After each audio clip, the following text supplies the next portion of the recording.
Hello बच्चों, कैसे हैं आप लोग। आज हम लोग पढ़ेंगे क्लास 10th का केमिस्ट्री चैप्टर 1। ठीक है, केमिकल रिएक्शन एंड इक्वेशंस। बहुत सुंदर चैप्टर है, कुछ बच्चों का डिमांड था। ठीक है, इसलिए हमने केमिस्ट्री का चैप्टर सोचा आप लोग को पढ़ा दें। ठीक है, तो हम लोग जानते हैं केमिकल इक्वेशन क्या है। केमिस्ट्री का एक नींव है, समझिए। तो केमिस्ट्री में आप अगर केमिकल इक्वेशन और रिएक्शन जानें तो आपको केमिस्ट्री बिल्कुल आएगा। और इस चैप्टर पढ़ने के बाद आपको 10th क्लास में जो भी चैप्टर्स हैं, जैसे है acid base and salt, metals non metals, last में एक कार्बन चैप्टर है, कार्बन एंड इट्स कंपाउंड। तो इन सारे चैप्टर में आपको रिएक्शंस की ज़रूरत पड़ेंगे, इक्वेशंस की ज़रूरत पड़ेंगे। तो आइए हम लोग यहाँ पे कुछ कोशिश करते हैं, सीखते हैं केमिकल रिएक्शन, उनके बारे में जानते हैं, इसमें बैलेंस जानेंगे हम लोग।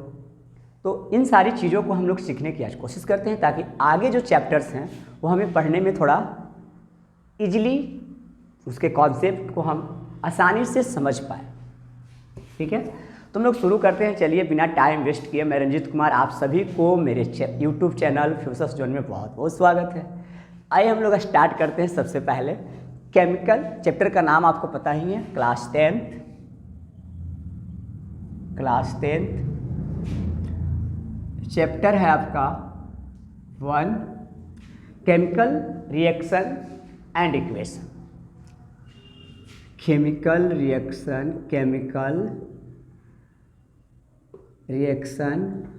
And equation. ठीक है, बहुत बढ़िया चैप्टर है, घबराने की ज़रूरत नहीं है आपको। तो आइए हम लोग जानते हैं सबसे पहले केमिकल रिएक्शन क्या होता है। ध्यान से डिफिनेशन सुनिएगा। ठीक है, केमिकल रिएक्शन का जो डेफिनेशन होता है, केमिकल रिएक्शन TION। ठीक है, केमिकल रिएक्शन। वैसे केमिकल रिएक्शन को डिफाइन करना बड़ा इजीली है। द प्रोसेस, ठीक है, इन विच, एक ऐसा प्रोसेस जिसमें न्यू सबस्टांस न्यू प्रॉपर्टीज के साथ फॉर्म होता है, लेकिन सबस्टांस को बनने के लिए, कंपाउंड को बनने के लिए कम से कम 2 और मोर एलिमेंट्स की ज़रूरत पड़ती है। ठीक है, जैसे हम बोर्ड पे लिख देते हैं, आप आराम से कॉपी कलम लेकर बैठिए। जैसे दोज सबस्टांस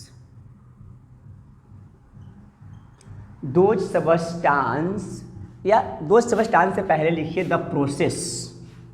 ये इजीली डिफिनेशन है, the process in which new substance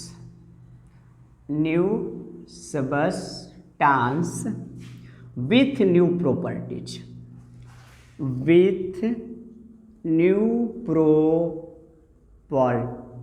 ठीक है, देखिए ध्यान देके, द प्रोसेस इन विच, ठीक है, इस प्रोसेस में, ठीक है, एक new substance new chemical properties या न्यू प्रॉपर्टीज के साथ फॉर्म्ड होता है। ठीक है ना, properties, the process in which new substance with new properties formed. ठीक है, 2 और more elements is called chemical reaction. ध्यान देके समझिए, बहुत इजीली टॉपिक है, कोई टफ नहीं है। रिएक्शन का मीनिंग होता है REACTION। देखिए, द प्रोसेस इन विच, मतलब इस प्रोसेस में, ठीक है ना, न्यू सबस्टांस बनता है विथ न्यू प्रॉपर्टीज, आर छूट गया, आर जोड़ लीजिएगा आप लोग। New properties are formed, but एक कंडीशन है, इसमें एलिमेंट 2 और मोर देन चाहिए, मतलब 2 या 2 से अधिक एलिमेंट होना चाहिए, तभी फॉर्म होगा। और इस तरह से जो कोई सबस्टांस फॉर्म होगा, इनके जो प्रोसेस होंगे, अंडरगोज मेथड होंगे, उस मेथड को हम लोग बोलेंगे केमिकल रिएक्शन। जैसे एग्जाम्पल समझिए, हमने कार्बन को ऑक्सीजन के प्रेजेंस में बर्न कर दिया, जला दिया, तो हमारा जो केमिकल कंपाउंड है वो CO2 बना, ठीक है। तो CO2 बना, तो इस प्रोसेस को, इस टोटल प्रोसेस को हम लोग बोलेंगे केमिकल रिएक्शन। भैया आपने किसी कार्बन को ऑक्सीजन के प्रेजेंस में, मतलब ऑक्सीजन की उपस्थिति में बर्न कर दिया, जला दिया। कार्बन जलने के बाद, ठीक है, आफ्टर बर्न CO2 क्रिएट किया, तो एक न्यू सबस्टांस क्रिएट किया। अब इस न्यू सबस्टांस में ना तो C का गुण रहेगा और ना ही O का गुण रहेगा। पहले लिखा हुआ है new substance with new properties, यानी नया सबस्टांस तो बनेगा ही, साथ साथ उस सबस्टांस का जो प्रॉपर्टीज होगा एकदम से अलग होगा, ठीक है। और इसी प्रोसेस को हम लोग बोलेंगे केमिकल रिएक्शन। कोई दिक्कत? जैसे आपके आसपास में बहुत सारे केमिकल रिएक्शंस होते हैं, जैसे आपके शरीर के अंदर डाइजेशन ऑफ फूड, आपके शरीर के अंदर जो डाइजेस्ट हो रहा है फूड, वो भी एक केमिकल रिएक्शन है। बर्न ऑफ मैग्नीशियम रिबन, हम आप किसी मैग्नीशियम रिबन को जला रहे हैं वायु के सापेक्ष में, Mg+O2 तो बनेगा MgO, ये भी एक केमिकल रिएक्शन है, ठीक है। रस्टिंग ऑफ आयरन, मान लीजिए ये रस्ट कर रहा है, Fe2O3 H2 बना रहा है, बढ़िया से लिख देते हैं। जैसे कोई आयरन रस्ट कर रहा है, तो आयरन में जो रस्ट का प्रोसेस है H2O+O2 बनाएगा, Fe2O3 H2 को रिलीज करेगा। तो ये जो प्रोसेस है, इन सारे प्रोसेस को हम लोग केमिस्ट्री में केमिकल रिएक्शन के नाम से जानते हैं। एक बार डिफिनेशन इजीली और सुन लीजिए। The process in which new substance with new properties are formed, मतलब वैसा प्रोसेस जिसमें नया सबस्टांस नए प्रॉपर्टीज के साथ फॉर्म्ड होता है। तो हम लोग, लेकिन एक कंडीशन है, वो नया सबस्टांस फॉर्म होने के लिए 2 और मोर एलिमेंट्स की जरूरत पड़ेगी आपको, एक नहीं 2 या 2 से अधिक एलिमेंट्स की जरूरत पड़ेगी, ठीक है। उसे हम लोग बोलेंगे, उस प्रोसेस को हम लोग बोलेंगे केमिकल रिएक्शन। कोई दिक्कत? अब केमिकल रिएक्शन में समझने वाली 2 छोटी बातें हैं। देखिए 2 छोटी बातें क्या हैं? दो छोटी बातें ये हैं केमिकल रिएक्शन में समझने वाली। इसमें 2 छोटी बातें हैं समझने वाली। इसमें पहला जो बात है वो ये है कि एक रिएक्टेंट होता है। जब हम लोग कोई केमिकल रिएक्शन करवाते हैं, तो केमिकल रिएक्शन में जो एलिमेंट केमिकल रिएक्शन में पार्टिसिपेट करते हैं, उसे हम लोग रिएक्टेंट बोलते हैं, ठीक है। तो केमिकल रिएक्शन में 2 पार्ट हैं, एक पार्ट केमिकल रिएक्शन के लेफ्ट साइड वाला और एक पार्ट केमिकल रिएक्शन के राइट साइड वाला। आप ध्यान देके समझेंगे, कोई ज़्यादा डिफ़िकल्ट पॉइंट्स नहीं है। सबसे पहले हम लोग ये समझेंगे कि केमिकल रिएक्शन के जो लेफ्ट साइड, जैसे आपने H+O2 को रिएक्शन करवाया, आपको H2O मिला। चलिए, तो इस रिएक्शन में 2 पार्ट्स हैं, एक फर्स्ट पार्ट और एक सेकेंड पार्ट। तो जो LHS का पार्ट होता है, जनरली समझेंगे आप, ये वाला जो पार्ट होता है इस साइड का, एरो के पहले वाला जो पार्ट होता है, इस पार्ट को हम लोग केमिस्ट्री में रिएक्टेंट बोलते हैं। सिंपल वेज है। अब आपसे कोई पूछेगा व्हाट इज रिएक्टेंट, तो those substance which take part in chemical reaction, ठीक। दोज सबस्टांस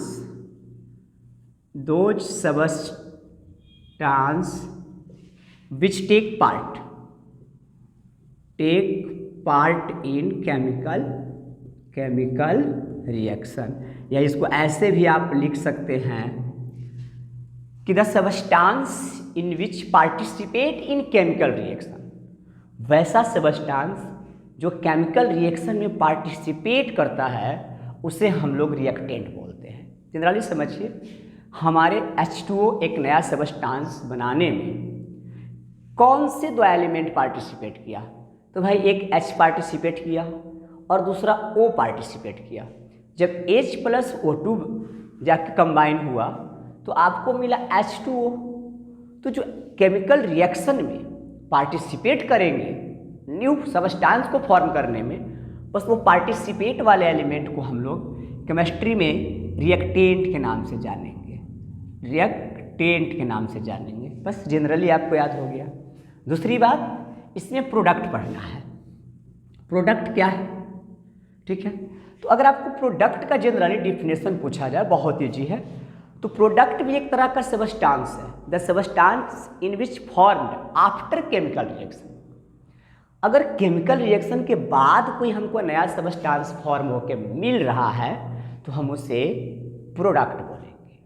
तो the substance which are formed, ठीक है, द सबस्टांस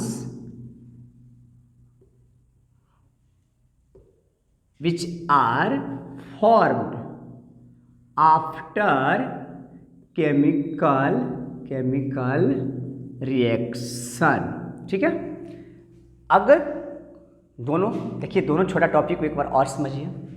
क्या था, सबसे पहले रिएक्टेंट था, तो जो दो substance which take part in chemical reaction, जो सबस्टांस केमिकल रिएक्शन में पार्टिसिपेट करेंगे, भाग लेंगे, उस एलिमेंट को हम लोग रिएक्टेंट बोलेंगे। और दो रिएक्टेंट को कंबाइन होने के बाद हमें जो केमिकल रिएक्शन के बाद एक नया पदार्थ बन के मिलेगा, एक नया कंपाउंड बन के मिलेगा, उस कंपाउंड को हम लोग जेनरली प्रोडक्ट बोलते हैं। दो सबस्टांस विच आर फॉर्म्ड, मतलब वैसे सबस्टांस जो हम लोग को फॉर्म्ड हो गए आफ्टर केमिकल केमिकल रिएक्शन के बाद हमें फॉर्म के जो मिलेगा उसे हम उसे हम प्रोडक्ट बोलेंगे। ये दोनों चीज़ों आपको समझ में आ गया। अब देखिए, सबसे बड़ी चीज़ क्या होता है कि केमिकल रिएक्शन में क्या क्या कंडीशंस लागू होता है, बस इसको हम लोग 2-3 नाम से जानते हैं। इसी को हम लोग बोलते हैं कैरेक्टरिस्टिक्स ऑफ केमिकल रिएक्शन, ठीक है। आप कैरेक्टरिस्टिक की बात कर सकते हैं, प्रॉपर्टीज की बात कर सकते हैं, कंडीशंस ऑफ केमिकल रिएक्शंस की बात कर सकते हैं।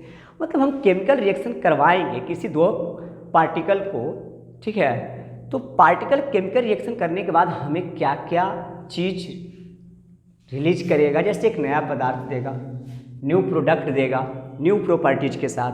तो इसमें और हम लोग को क्या क्या मिलने वाला है, हम इन चीज़ों को अभी स्टडी करेंगे, ठीक है।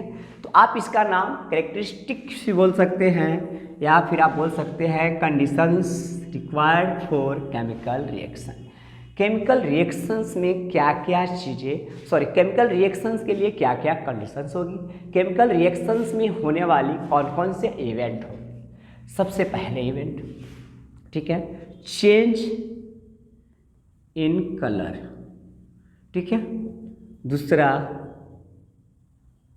चेंज इन, ठीक है, कलर हो गया, टेस्ट लिख सकते हैं, ठीक है, चेंज इन टेस्ट भी लिख सकते हैं, चेंज इन स्टेट्स भी लिख सकते हैं, ठीक है, चेंज इन स्टेट। तीसरा, ठीक है, इवोल्यूशन ऑफ गैस, ठीक है।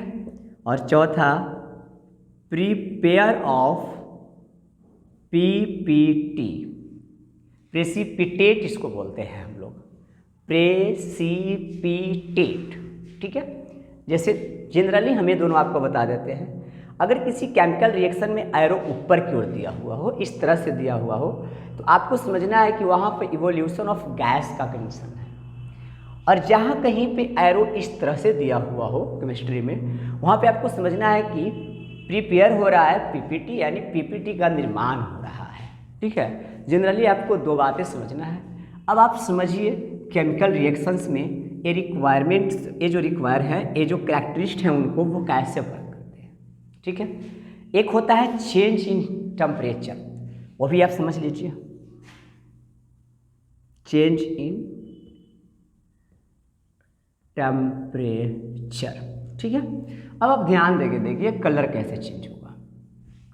अब आप सपोज करिए हमने कॉपर को, ठीक है, कॉपर को O2 के साथ रिएक्शन करवा दिया, समझ रहे हैं आप। कॉपर पहले से अपने कलर में था, ठीक है। जैसे ही रिएक्शन किया O2 से, ठीक है, O2 से रिएक्शन करने के बाद कॉपर CuO बनाया, CuO बनाया, ठीक है। CuO बनाया मतलब क्यूप्रस ऑक्साइड बनाया। समझने वाली बात यह है कॉपर ऑक्साइड में कि जैसे ही ऑक्सीजन से रिएक्शन करता है, कॉपर ऑक्साइड के ऊपर एक ब्लैक टाइप का कोटिंग हो जाता है, ठीक है ना, एक ब्लैक कोटिंग हो जाता है, ठीक है। ब्लैक कोटिंग मतलब ऊपर से एक ब्लैक टाइप का परत जम जाता है। तो यहाँ पर केमिकल रिएक्शन के बाद देखिए कलर में चेंजेज हुआ, ठीक है। पहले से तांबा ब्राउन कलर में था, जैसे ही केमिकल रिएक्शन हुआ तांबा के जो ऊपरी सरफेस का कलर था वो ब्लैक कोटेड हो गया, यानी ब्लैक टाइप का एक परत जम गया। तो इस तरह से आफ्टर केमिकल रिएक्शन यानी केमिकल रिएक्शन के कैरेक्टरिस्टिक्स में कलर कुछ चेंज होना स्वाभाविक है। जैसे आपने मैग्नीशियम के फीता को जला दिया, क्या बनाया, मैग्नीशियम ऑक्साइड बना दिया। तो जैसे ही आप फीता को जलाएंगे इनकी जो ऐश रहेगा वाइट कलर में आपको मिलेगा, ठीक है। तो इस तरह से यहाँ पर भी कलर क्या हो रहा है, चेंज हो रहा है। तो इस तरह से केमिकल रिएक्शन में सबसे पहला जो पोजीशंस है, सबसे पहला जो कंडीशंस है वो कलर को कभी कभी चेंज कर देता है। खास करके D block elements almost colour को चेंज करते हैं, ठीक है, क्योंकि वो संक्रमित एलिमेंट्स होते हैं, ठीक है। चेंज इन स्टेट, समझिए इसको ध्यान देंगे। अब मान लीजिए हम दो अलग अलग स्टेट्स के एलिमेंट को आपस में कंबाइन करवा दिए, दो अलग अलग, जैसे देखिए H2 प्लस O2 बनाया H2, ठीक है। अब आप देखिए H2 गैस के स्टेट में है, O2 गैस के स्टेट में है। हमने दो अलग अलग एलिमेंट्स को आपस में कंबाइन किया, ठीक है, दोनों को आपस में कंबाइन किया। केमिकल रिएक्शन के बाद इन दोनों का जो, केमिकल रिएक्शन के पहले इन दोनों का जो स्टेट था वो गैस में था। आफ्टर केमिकल रिएक्शन इसका जो स्टेट है वो लिक्विड हो जाता है। तो इस तरह से स्टेट क्या हो रहा है, चेंज हो रहे हैं, ठीक है। तो केमिकल रिएक्शन में एक कलर चेंज का, दूसरे स्टेट चेंज।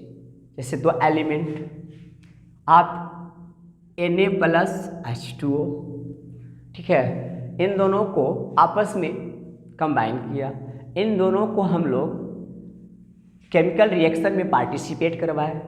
Na सोडियम, जैसे हम जल में सोडियम के कुछ टुकड़ा को डाल दिए, सोडियम हाइड्रोक्साइड क्रिएट हुआ और प्लस H2 बाहर निकल गया। अब आप ध्यान देकर समझिए, Na यहाँ पे सॉलिड था, H2O लिक्विड था, NaOH एक्वस सॉल्यूशन हो गया और H2 गैस बन गया।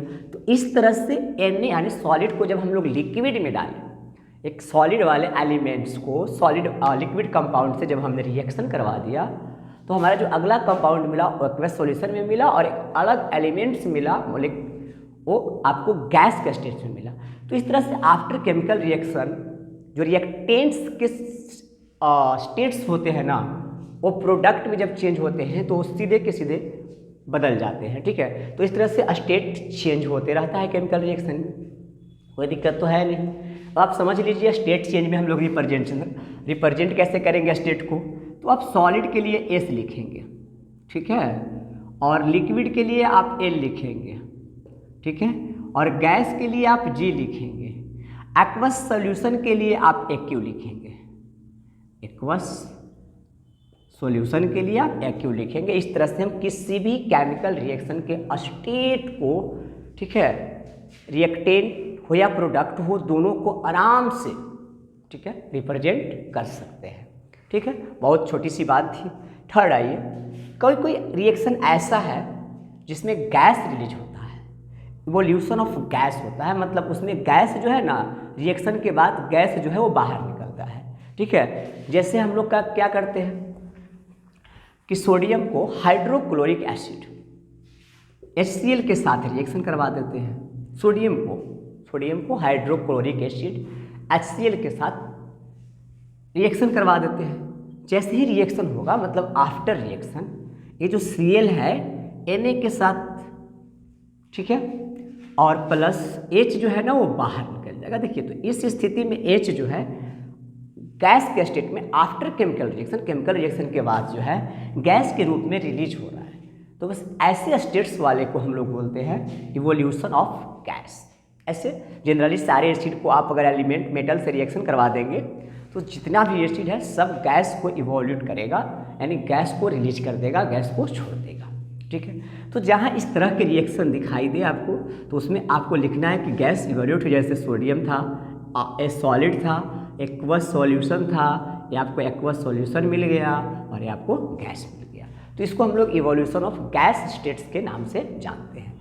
आप देखिए कहीं कहीं आपको PPT बन के मिलेगा, बड़ा अच्छा वर्ड है, प्रेसिपिटेट बोलते हैं हम लोग इसको, अवसाद। जो ऊपर उड़ गया उसको गैस, और जो आफ्टर रिएक्शन नीचे तल में बैठ गया, ठीक है ना, उसको हम लोग PPT बोलते हैं। जैसे ध्यान दीजिए, ZnSO4 के एक्वस सॉल्यूशन में हम लोग Cu को डाल दिए। बहुत ईजी है। ZnSO4 के एक्वस सॉल्यूशन में Cu को आपस में लाके हम लोग रिएक्शन करवा दिए। जैसे ही रिएक्शन हुआ, ठीक है, ये तो रिएक्शन होगा ही नहीं, सॉरी, CuSO4 के साथ हम लोग Zn को रिएक्ट करवाते हैं, ठीक है। तो SO4 जो है ना वो Zn के साथ जाके चिपकेगा, यानी ZnSO4, क्योंकि रिएक्टिविटी सीरीज के अनुसार Zn का जो रिएक्टिविटी पावर है वो Cu से ज़्यादा है, तो जाहिर सी बात है जो Cu के साथ रहेगा उसको छीन ले जाएगा Zn। अब प्लस यहाँ पर Cu बचेगा। अब केमिस्ट्री में जो after chemical reaction single participate element मिलते हैं हम लोग उसे PPT बोलते हैं, यानी प्रेसिपिटेट बोलते हैं। समझ में आ गया आपको? प्रेसिपिटेट का सिंबल हमेशा एरो नीचे की ओर रहेगा, इवोल्यूशन ऑफ गैस में एरो ऊपर की ओर रहेगा। तो आपको जनरली समझना है, अगर केमिकल रिएक्शन के बाद अगर हमें कोई चीज़ सॉलिड स्टेट में मिल रहा है तो PPT बना रहा है, केमिकल रिएक्शन के बाद अगर हमें कोई चीज़ गैस स्टेट में मिल रहा है तो वो इवोल्यूशन ऑफ गैस बना रहा है। जनरली हम लोग यहाँ तक समझ गए। चेंज इन टेम्परेचर बहुत बढ़िया चीज़ है।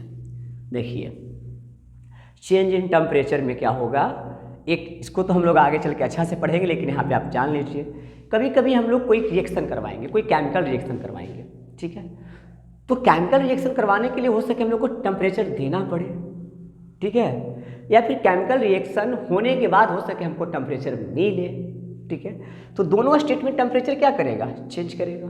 जैसे आप समझिए, ठीक है, CaCO3 में H2O डाल दिया, ठीक है, या हमने CaCO3 को ब्रेक कर दिया, क्या मिलेगा, CaO मिलेगा प्लस CO2 मिलेगा। तो यहाँ पर जो टेम्परेचर है ना वो हम लोग को रिलीज होकर मिलेगा, ठीक है।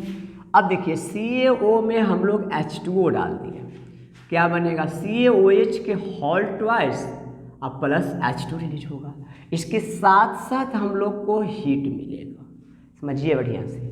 तो इस कंडीशन में हम लोग को यहाँ पर टेम्परेचर कुछ होगा बिफोर रिएक्शन, आफ्टर रिएक्शन आप जिस कंटेनर में गर्म रिएक्शन करवाएंगे, जाहिर सी बात है उस कंटेनर का जो टेम्परेचर है वो बढ़ जाएगा। टेम्परेचर कब बढ़ गया, ठीक है, जब टेम्परेचर चेंज हो गया। पहले से टेम्परेचर कुछ होगा, अब टेम्परेचर कुछ हो जाएगा। तो ऐसे बहुत सारे रिएक्शन है जिसमें कभी कभी हम लोग को हीट देना पड़ेगा भैया टेम्परेचर बढ़ाने के लिए, कभी कभी हीट मिलेगा हमको टेम्परेचर घटाने या बढ़ाने के लिए, ठीक है। तो आगे हम लोग एंडोथर्मिक और एक्सोथर्मिक को पढ़ेंगे। अभी समझ लीजिए कि कोई केमिकल रिएक्शन ऐसा है जिसमें टेम्परेचर चेंज होता है। अब आप इतनी बात को बहुत इजीली समझ गए हैं, हमें लगता है आपको बिल्कुल समझ में आ गया है। अब हम लोग इसके बाद देखेंगे कि केमिकल रिएक्शन, ये हम लोग रिक्वायरमेंट को जान गए,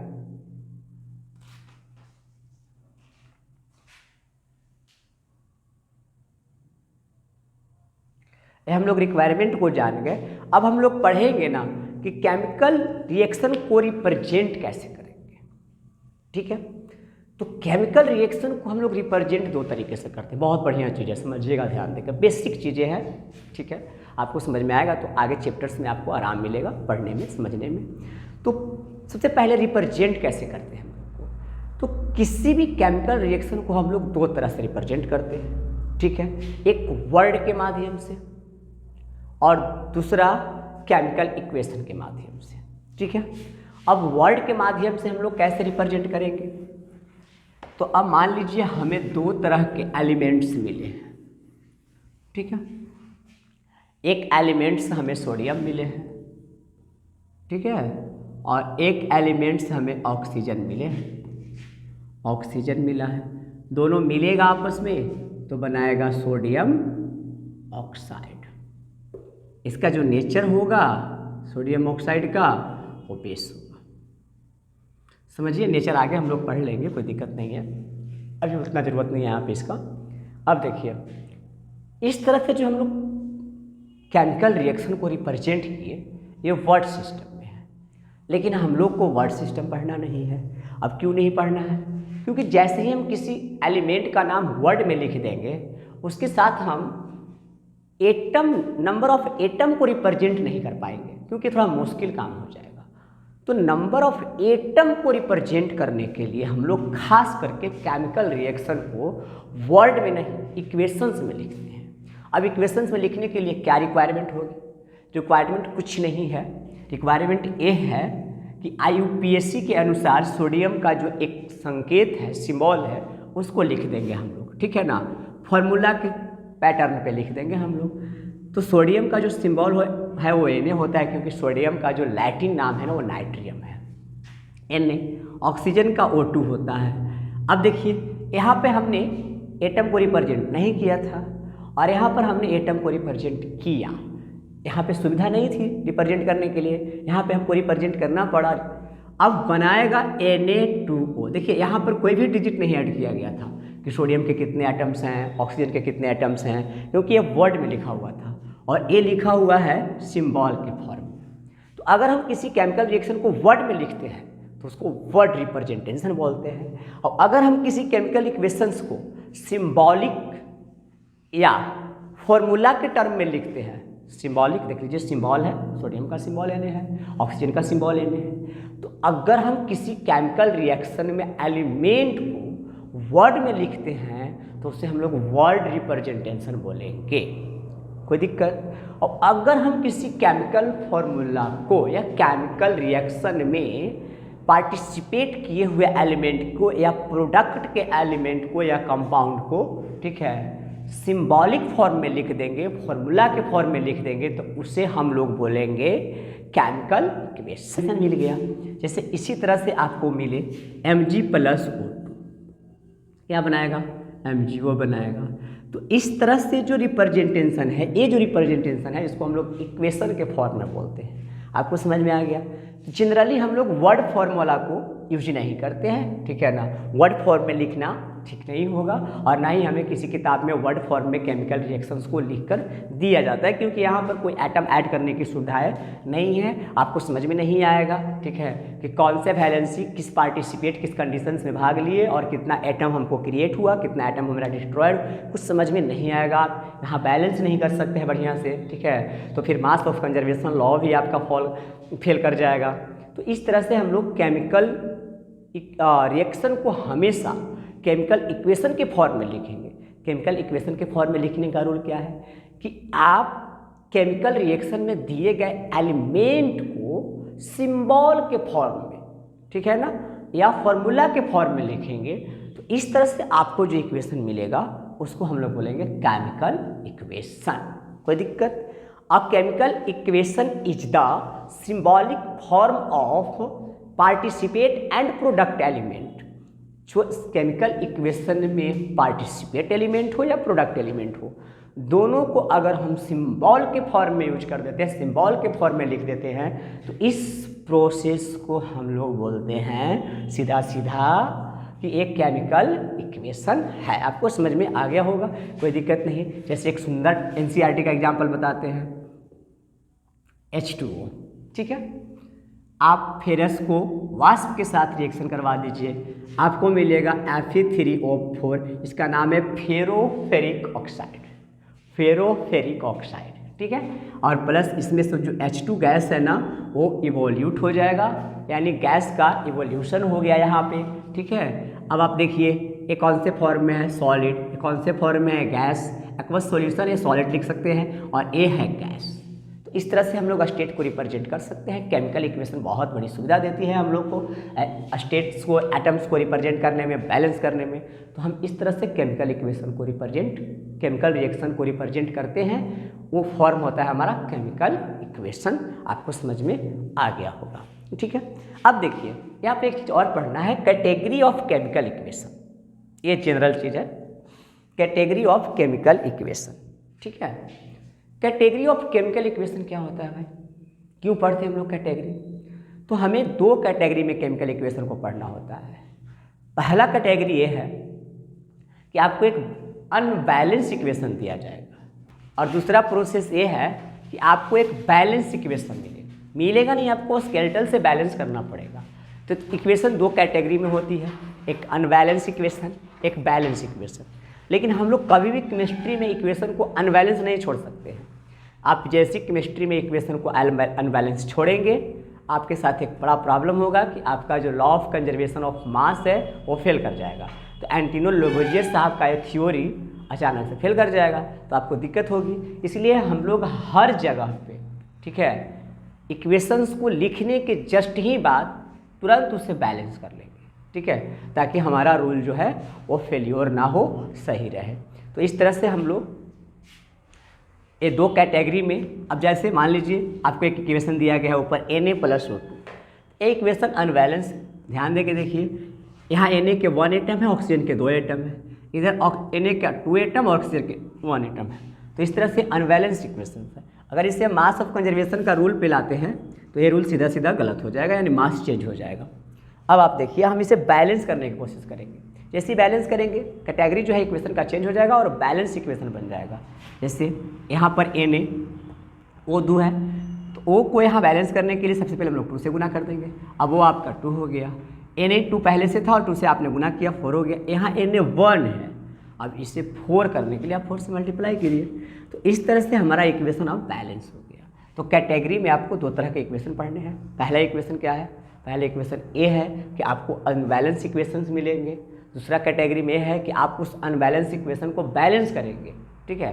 तो इक्वेशन की जो कैटेगरी है वो 2 तरह का होता है। कभी भी आप केमिस्ट्री पढ़ रहे हैं, कहीं भी आप कोई रिएक्शन करवा रहे हैं, तो आप में एक चीज़ कम से कम ये होना चाहिए कि हम इक्वेशन को बैलेंस करने के बाद ही छोड़ें, लिखकर नहीं छोड़ें।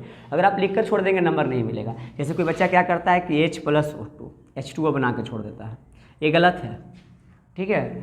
जब तक आपका कोई भी chemical equation conservation of mass को फॉलो नहीं करता है, तब तक आपका इक्वेशन गलत है। तो सबसे पहले आप इसको बैलेंस करने की कोशिश करिए। यहाँ पर 2O, यहाँ पर 1O, तो आप 2 से गुना करेंगे। अब यहाँ पर H की जो नंबर है वो 4 हो गया, तो यहाँ पे आप 4 से गुना करेंगे। जब तक आपका इक्वेशन बैलेंस नहीं है, तब तक वो किसी काम का नहीं है, ठीक है। इसलिए ध्यान में रहे, आपको इक्वेशन को बैलेंस करना ही है। अब हम लोग पढ़ेंगे कैटेगरी ऑफ इक्वेशन। हम लोग जान गए कि कैटेगरी ऑफ इक्वेशन को हम लोग 2 तरह से रिप्रेजेंट करते हैं, एक वर्ड के माध्यम से और एक सिंबॉलिक रिप्रेजेंटेशन के माध्यम से। तो जो सिंबॉलिक रिप्रेजेंटेशन होता है उसको हम लोग केमिकल इक्वेशन बोलते हैं, ठीक है। अब केमिकल इक्वेशन में जो कैटेगरी था, एक बैलेंस था, एक अनबैलेंस था, लेकिन हमें किसी भी इक्वेशन को बैलेंस करके ही लिखना है, अनबैलेंस इक्वेशन नहीं लिखना है। तो अब हम लोग जानेंगे कि बैलेंस को इक्वेशन को बैलेंस कैसे करें। आइए आपको बहुत बढ़िया एक तरीका बताते हैं इक्वेशन को बैलेंस करने के लिए। बहुत सारे बच्चे गेथ मेथड से इक्वेशन को बैलेंस करते हैं, तुक्का मारते बहुत टाइम लग जाता है। जब प्रोडक्ट में कुछ बढ़ाते हैं रिएक्टेंट घट जाता है, रिएक्टेंट में कुछ बढ़ाते हैं प्रोडक्ट घट जाता है। बड़ा सरदर्द है इक्वेशन को बैलेंस करना। लेकिन आपको एक ऐसा ट्रिक बताया जाएगा जिससे आप आसानी से किसी भी इक्वेशन को इजीली, मतलब बिना सोचे समझे आप बैलेंस कर सकते हैं। इसलिए 2 मेथड है, पहले आपको हम एक सिखा देते हैं, इसके बाद एक और सीखेंगे। तो पहला जो मेथड है वो गेस मेथड है, अनुमान विधि।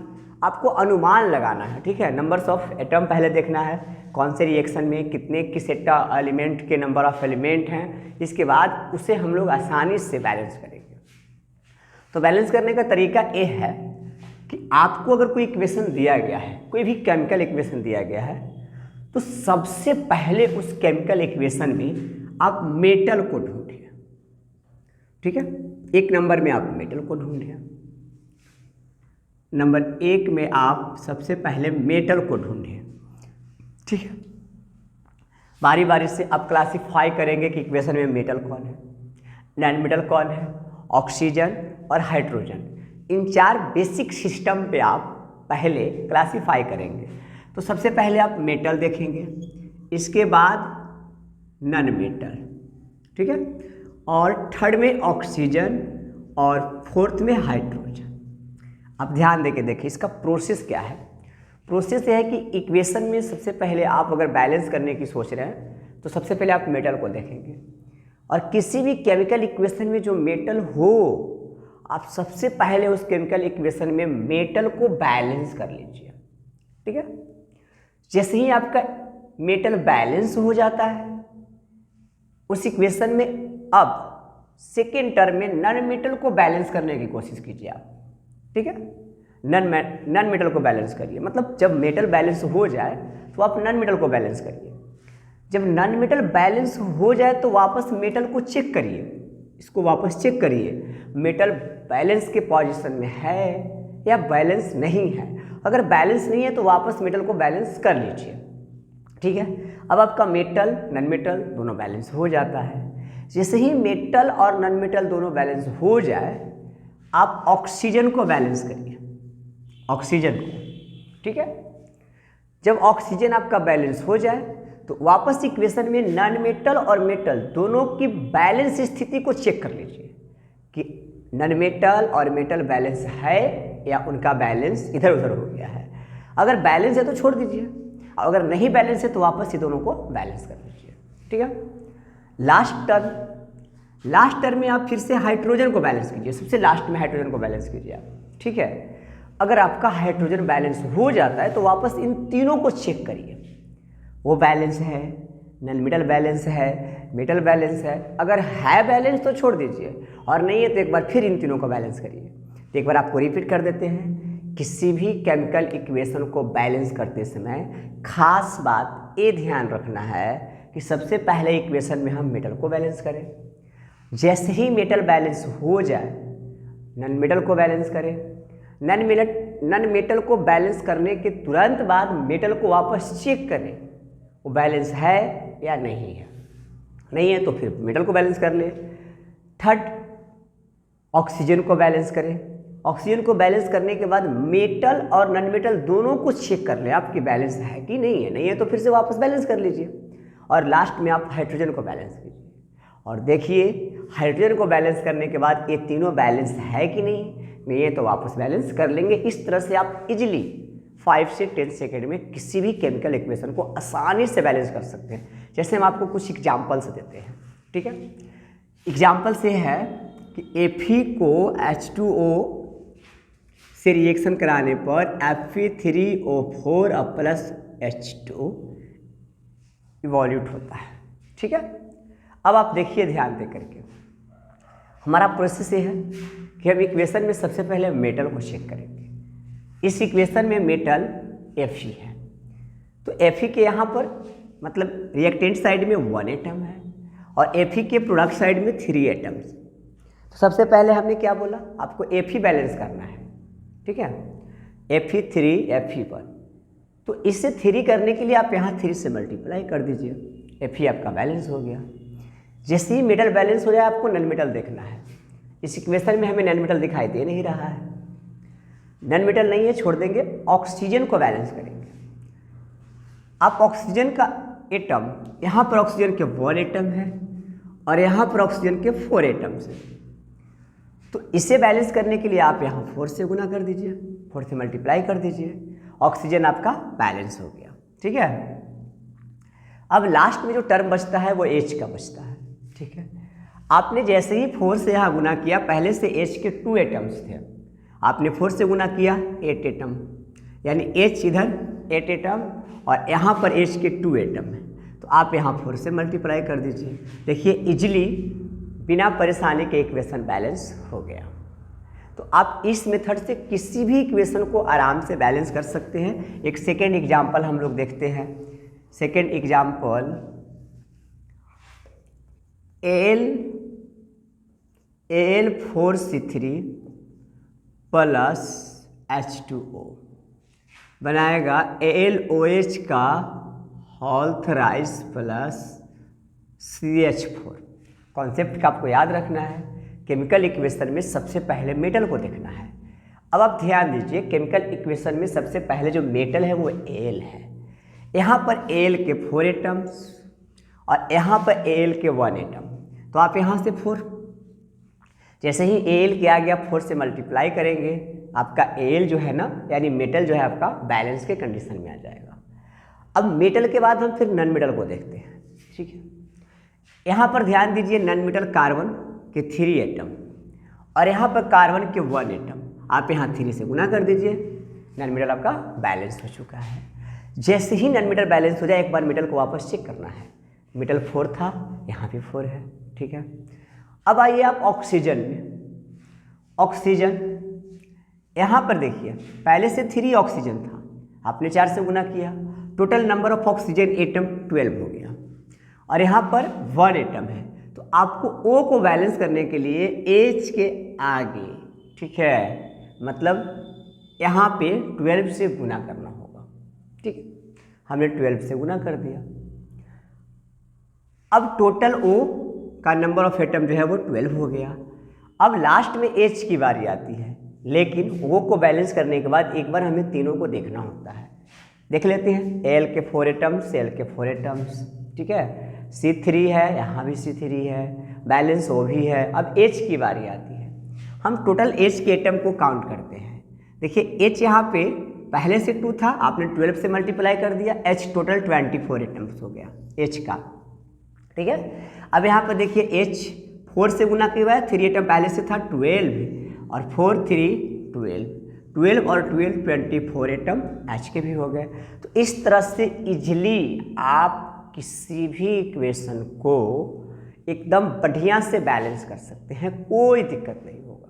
सबसे पहले आपको मेटल, फिर नॉन मेटल, फिर ऑक्सीजन और फिर हाइड्रोजन बारी बारी से चेक करके आपको बैलेंस करना है। तो इस तरह से हम लोग जनरली किसी भी इक्वेशन को अच्छे से बैलेंस कर सकते हैं, कोई दिक्कत नहीं होगा आपको। ठीक है, और देखते हैं कुछ एग्जाम्पल्स। ठीक है,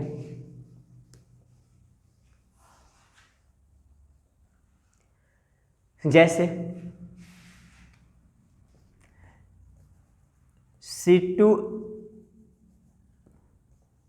C3H8 को ऑक्सीजन से रिएक्शन कराने पर ये ऑक्साइड होकर बनाता है CO2 plus H2O, CO2 plus H2O।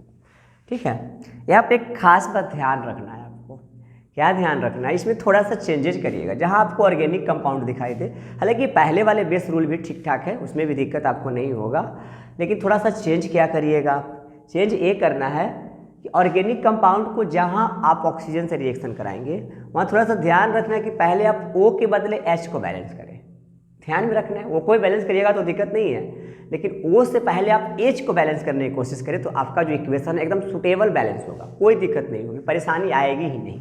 जैसे आप देखिए, हम यहाँ पर बैलेंस करने की इसको कोशिश करते हैं। सबसे पहले मेटल, इस इक्वेशन में कोई मेटल नहीं है। मेटल के बाद नॉन मेटल, इस इक्वेशन में नॉन मेटल कार्बन है। अब बताइए कार्बन के कितने एटम्स हैं, यहाँ पर 3 एटम्स, और यहाँ पे कार्बन के 1 एटम, तो आप यहाँ 3 से गुना कर दीजिए, कार्बन आपका बैलेंस हो गया। ठीक है, अब हमने क्या बोला, O को रेस्ट करके H को बैलेंस करिएगा पहले, खास करके कार्बनिक कंपाउंड में हमें बात कर रहे हैं, जनरली सब में नहीं, सब में बस वही रूल है जो आपको पहले बताया। तो यहाँ पर H के जो एटम है ना वो 8 है, देखिए ध्यान देके, और यहाँ पर जो H के एटम है वो 2 है। तो इसको 8 बैलेंस करने के लिए 4 से गुना कर देंगे तो ये भी 8 हो जाएगा, H आपका बैलेंस हो गया। लास्ट टर्म में आपके पास O बचा। ठीक है, थोड़ा सा हम लोग यहाँ पे हेरा फेरी किए हैं, पहले हम O को बैलेंस करते थे, ऑर्गेनिक कंपाउंड के लिए पहले H को बैलेंस करते हैं। अब यहाँ पे देखिए नंबर ऑफ ऑक्सीजन 3 में 2 से गुना किए 6, और 4 में 1 से गुना किए 4, 6 और 4 जो है ना 10 हो गया, यानी 10 एटम ऑफ ऑक्सीजन है। तो यहाँ पे आप 5 से गुना कर दीजिए और देखिए आपका पूरा इक्वेशन बैलेंस हो गया। ठीक है, 3 atoms of carbon, 3 atom H और H 8 हो गया, 10 A6 है और यह 4 और 10 मिलाएंगे तो 4 और 6 जोड़ेंगे, ऐड करेंगे तो 10 आ जाएगा।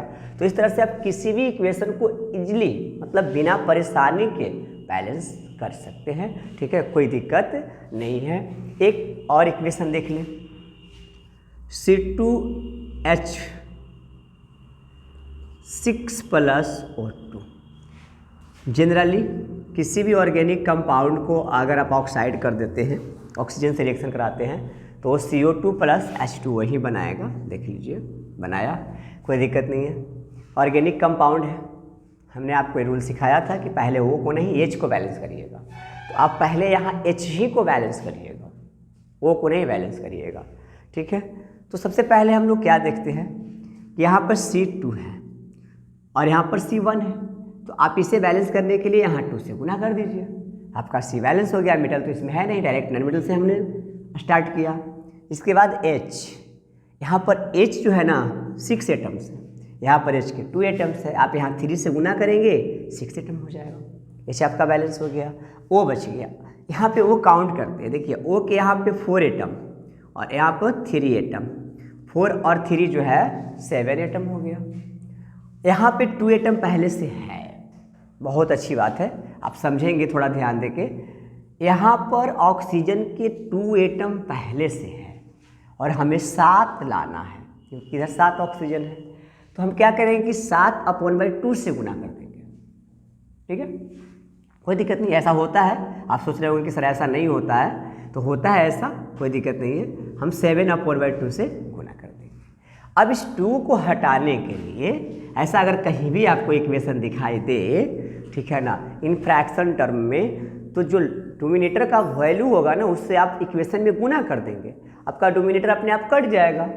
तो डिनोमिनेटर जो कटाने के लिए यहाँ पर डिनोमिनेटर का वैल्यू कितना दिया हुआ है, 2 दिया हुआ है, तो आप यहाँ 2 से गुना कर देंगे। ठीक है, 2 से इस इक्वेशन में गुना करेंगे तो आ जाएगा 2C2H6, 2 से 2 कटेगा, 7O2 प्लस 8 से इसको 2 को गुना करिएगा, एरो का चिन्ह होगा, सॉरी, 4CO2 और 2 से गुना करिएगा 6H2O। बड़ा इजीली आपका इक्वेशन बैलेंस हो गया। तो इस तरह से हम लोग किसी भी इक्वेशन को इजीली, बहुत आसानी से इस प्रोसेस के माध्यम से सॉल्व कर लेते हैं। और इस प्रोसेस को हम लोग गेस मेथड बोलते हैं।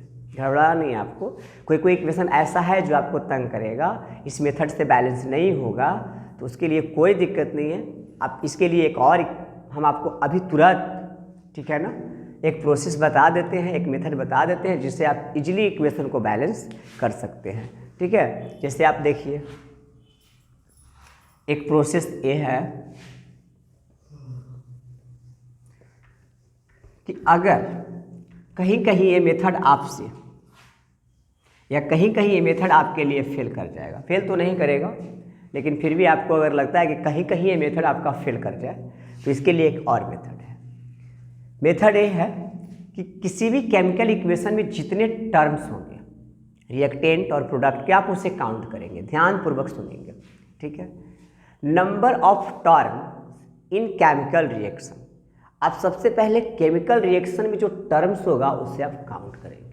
जैसे हम आपको एक एग्जांपल देते हैं, ठीक है ना, H प्लस, चलिए C+O2 बनाता है, मान लीजिए CO, ऑक्सीजन की कुछ कमी रह जाती है, अल्प मात्रा रह जाता है, तो C+O2 बना देता है आपका CO। अब आप ध्यान दे के देखेंगे, इसमें टर्म को हम काउंट करते हैं, तो टर्म को काउंट करेंगे तो इसका 1 2, मतलब हमारे रिएक्टेंट साइड में 2 टर्म है और प्रोडक्ट साइड में 3 टर्म्स है, 1 टर्म से, सॉरी। तो टोटल नंबर ऑफ टर्म जो है ना हमारा केमिकल इक्वेशन में 3 है। तो हम इसे ABC के लेटर्स से रिप्रेजेंट कर देंगे, कोई दिक्कत है नहीं आपको। मान लीजिए इसके सामने हम A लिख दिए, इसके सामने हम B लिख दिए और इसके सामने हम C लिख दिए, और इस तरह से हम नंबर ऑफ एटम को इवेल्युएट करके ABC का वैल्यू फाइंड कर लेंगे, और जो ABC का वैल्यू आएगा ना हम उसे यहाँ पर पुट कर देंगे, आपका इक्वेशन इजीली बैलेंस हो जाएगा। जैसे आप देखिए, ध्यान देके देखिए, यहाँ पे कार्बन एटम को A से गुना किया गया है और यहाँ पर कार्बन एटम को C से गुना किया गया है।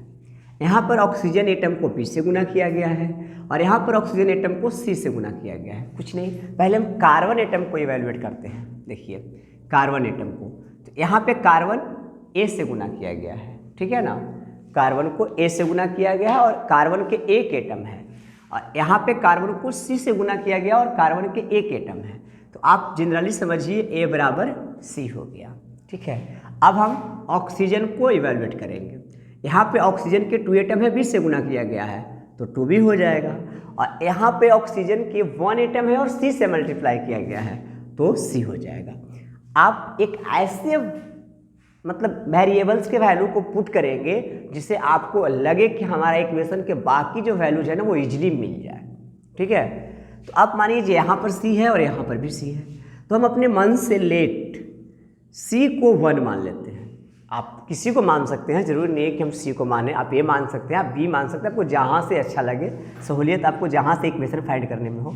आप जैसे ही C को 1 मानेंगे A का वैल्यू 1 हो जाएगा।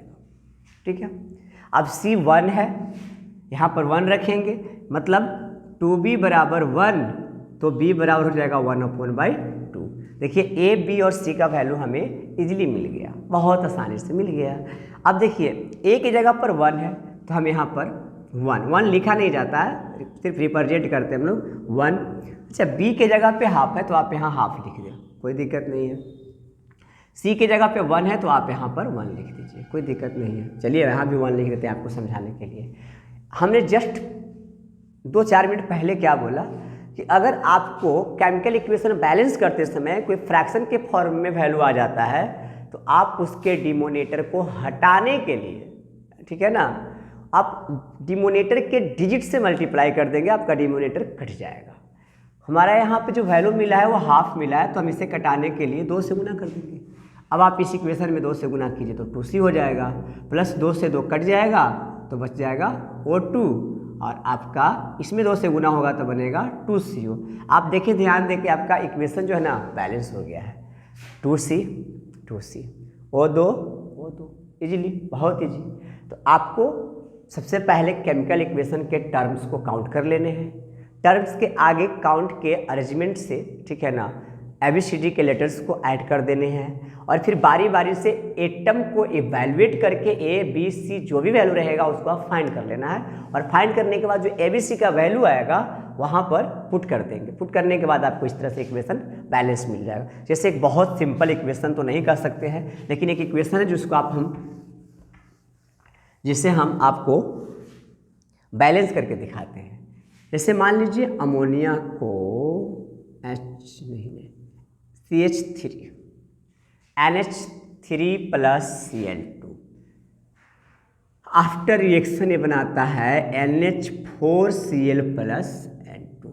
हम लोग जिसको जनरल मेथड से अगर गैस मेथड से बैलेंस करें ना तो हमें तो नहीं लगता है कि आप लोग से होगा, ठीक है। अगर आपको लगता है तो आप ट्राई करके देख सकते हैं, लेकिन हमें नहीं लगता है। और ABCD जो मेथड है वो बहुत इजीली मेथड है, बहुत आसान मेथड है। आप इसे बहुत कम समय में आसानी से बैलेंस कर सकते हैं। जैसे देखिए, सबसे पहले टर्म को काउंट करते हैं 1 2 3 4, ठीक है।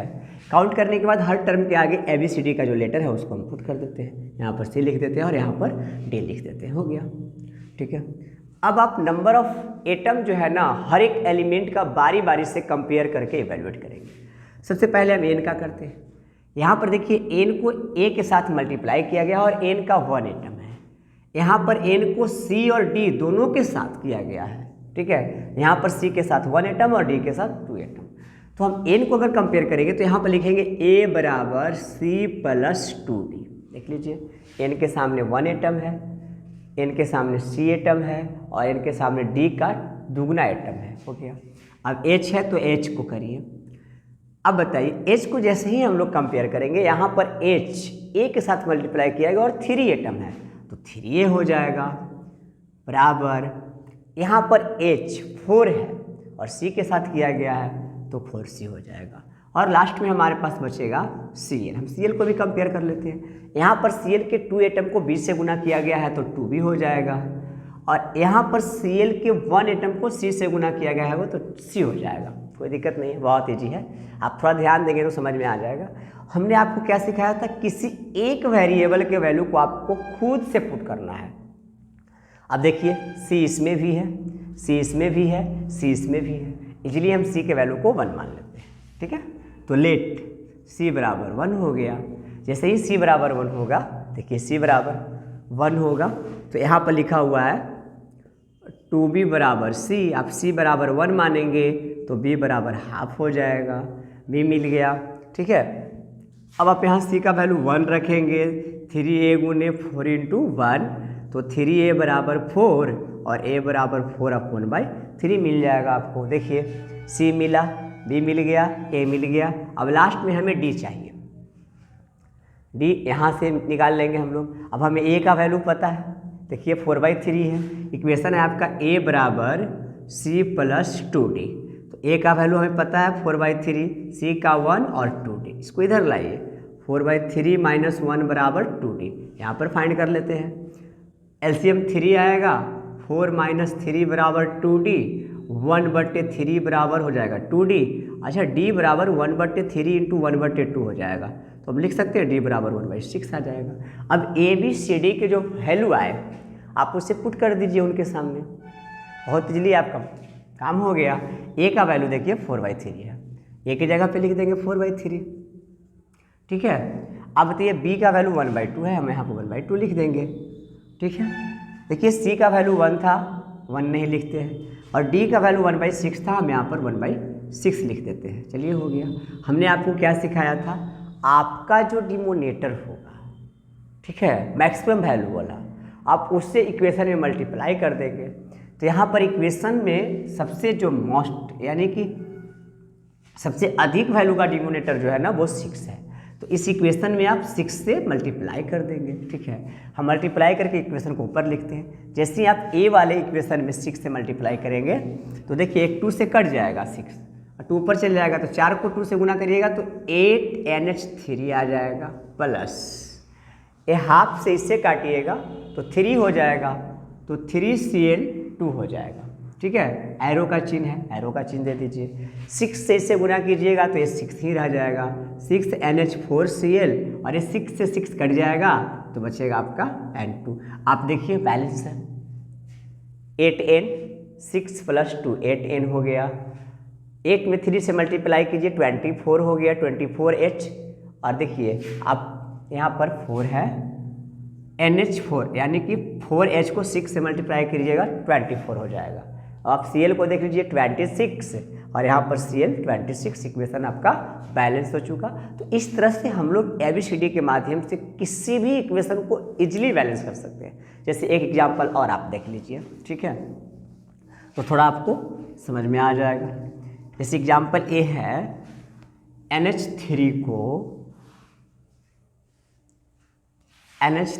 को हम लोग ऑक्सीजन के साथ रिएक्ट करवा देते हैं, बनेगा NO + H2O। सिंपल मेथड, वही काउंट करेंगे सबसे पहले हम लोग N के कितने एटम्स हैं, तो पहले हम लोग काउंट करके ABCD के टर्म को लिख लेंगे, B, C और D हो गया। अब बारी बारी से हम लोग कंपेयर करेंगे, ठीक है ना, 1-1 करके। तो यहाँ पर N के 1 एटम को A से मल्टीप्लाई किया गया है, और यहाँ पर N के 1 एटम को C से मल्टीप्लाई किया गया है। तो जाहिर सी बात है अगर N को हम कंपेयर करेंगे तो हमें मिलेगा A = C। अब हम लोग H को कंपेयर कर लेते हैं। H के 3 एटम को A से गुना किया गया है तो 3A, और H के 2 एटम को 2 से गुना किया गया है तो 2D, सिंपल। अब लास्ट में हमारे लिए बचा O। अब O के 2 एटम को B से गुना किया गया है तो 2B, यहाँ पर O को 1 एटम को C से, या फिर O को 1 एटम को D से गुना किया गया है, तो 2B बराबर हो जाएगा C + D। हम आपको पहले ही बताए थे, आपको एक ऐसा वैल्यू रखेंगे जिसमें इजीली फॉर्म में आपको बारी बारी से सारा वैल्यू मिलते जाएगा। इसमें देखिए A है, यहाँ भी A है, यहाँ A नहीं है। आप A रखेंगे तो C मिलेगा, A रखेंगे तो D मिलेगा, ठीक है। C और D मिल जाएगा तो आपको फिर इजीली B मिल जाएगा। इसलिए आप लेट A = 1 मान लीजिए, सिंपल A = 1, ठीक है। आप जैसे ही A को 1 मानिएगा आपको C भी 1 मिल जाएगा, ठीक है।